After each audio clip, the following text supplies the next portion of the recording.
Tentara Israel masih gencar meluncurkan serangan di wilayah Gaza. Namun dalam perang darat di Gaza, pasukan pertahanan Israel atau IDF rupanya kerap melakukan kesalahan fatal. Pasalnya IDF kerap gagal mengidentifikasikan musuh hingga membuat tank-tank tempurnya menembaki tentaranya sendiri. Dilansir dari serambinews.com, hal itu terkuak dari laporan IDF yang sudah melakukan serangan darat. Laporan itu pun membuktikan bahwa kota Gaza di Palestina menjadi mimpi buruk IDF karena perang perkotaan yang sulit. Selain karena data yang menunjukkan banyaknya tentara Israel yang tewas, sebuah laporan menunjukkan penyebab kematian tentara Israel di Gaza juga disebabkan oleh friendly fire. Friendly fire ini merupakan serangan dari pasukan militer terhadap pasukannya sendiri yang disangka target saat pertempuran terjadi. Dilansir dari memo, militer Israel juga mengakui kalau sejak awal serangan darat di jalur Gaza memanglah sulit. Bahkan ia melanjutkan ada beberapa kasus di mana tentara terbunuh oleh friendly fire. Situasi friendly fire ini lazimnya terjadi karena tidak ada atau kurangnya koordinasi antar pasukan di divisi yang berbeda.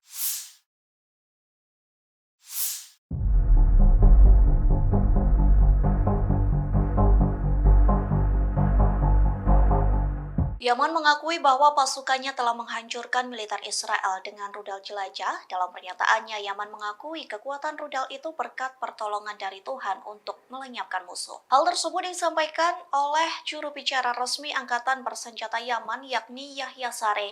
Adapun pernyataan itu disampaikan Saree melalui akun X pada Rabu 22 November. Saree pun mengakui bahwa Yaman telah meluncurkan serangan rudal ke Israel pada Rabu. Sejumlah rudal jelajah itu menargetkan berbagai sasaran militer Israel di wilayah selatan Palestina yang diduduki. Salah satu wilayah yang menjadi target rudal Yaman adalah al-Rasras. Dalam cuitannya, Saree menyebut kekuatan rudal Yaman berkat bantuan Tuhan. Selesai serangan rudal tersebut, Saree menegaskan Angkatan Bersenjata Yaman tidak akan berhenti dalam agresinya. Namun serangan ke Israel akan berhenti jika Zionis tak lagi menyerang Gaza. Yaman menjadi salah satu yang gencar mendukung Palestina dalam perangnya dengan Israel. Bahkan pada pekan lalu, Yaman telah membajak kapal Israel di Laut Merah.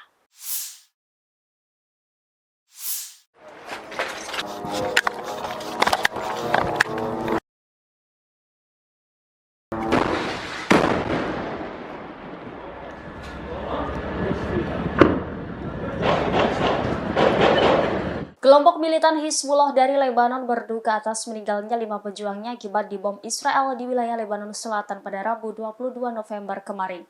Kelompok militan yang didukung Iran tersebut juga merilis identitas para pejuangnya yang tewas. Dilaporkan Al-Mayadin, Abbas Arad, putra pentolan Hizbullah Muhammad Arad, turut menjadi korban tewas dalam serangan terbaru Israel di Lebanon. Abbas tewas dalam serangan Israel di rumah Beit Yahun. Hizbullah juga merilis foto Abbas Arad di akun sosial media X. Kelompok perlawanan juga berduka atas Khalil Jawad Sheihimi dari kota Markaba. Demikian pula Israel menewaskan Ahmed Hassan Mustafa dari kota Hula di Lebanon Selatan. Dua pejuang lainnya adalah Muhammad Hassan Ahmed Sheri dari kota Hirbetzel dan Basam Ali Kanjo dari kota Sahra di Lebanon Selatan. Sebelumnya dalam sebuah pernyataan, militer Israel mengakui telah menyerang infrastruktur Hizbullah di Lebanon. Jet tempur dan pesawat IDF menghancurkan sel yang berusaha meluncurkan roket ke Israel. Adapun serangan ini terjadi setelah Tel Aviv menyetujui gencatan senjata dengan Hamas selama 4 hari. Namun penerapan gencatan senjata dan pembebasan sandera oleh Hamas mengalami penundaan hingga setidaknya besok Jumat.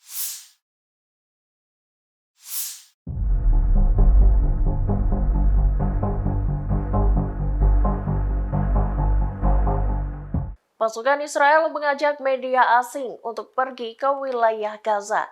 Salah satu jurnalis di Association Press diajak melihat terowongan yang ada di dalam rumah sakit Al-Shifa.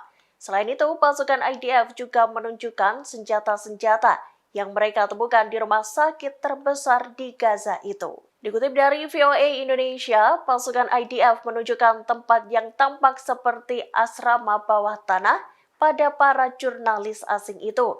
Kemudian puluhan tentara terlihat mengawal para wartawan melewati terowongan batu yang sempit. Menurut Israel, terowongan itu membentang sepanjang 150 meter. Mereka mengklaim terowongan tersebut menuju ke serangkaian bunker bawah tanah di RS Al-Shifa. Sebuah ruangan terlihat dilengkapi dengan AC, dapur, kamar mandi, dan sepasang dipan logam. Namun peralatan tersebut tampak usang dan sudah tak terpakai. Diajaknya para jurnalis asing itu seolah membuat IDF ingin mendapatkan bukti atas klaimnya. Di sisi lain, The Association Press tidak dapat memverifikasi secara independen klaim Israel tentang terowongan di rumah sakit itu. Pihaknya mengaku diizinkan masuk ke Gaza melalui sebuah perjalanan yang dijaga ketat oleh pasukan Zionis. Syarat agar dapat mengikuti perjalanan itu adalah setuju untuk menyerahkan materi liputan kepada pihak sensor militer Israel.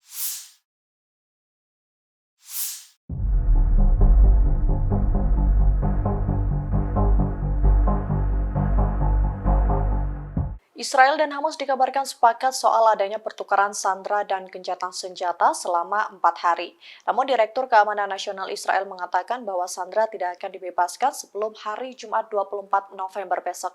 Adapun jumlah sandera Hamas yang berada di Gaza diperkirakan sekitar 240 orang. 240 sandera Hamas yang ditahan di Gaza sejak 7 Oktober itu mencakup warga sipil dan tentara IDF.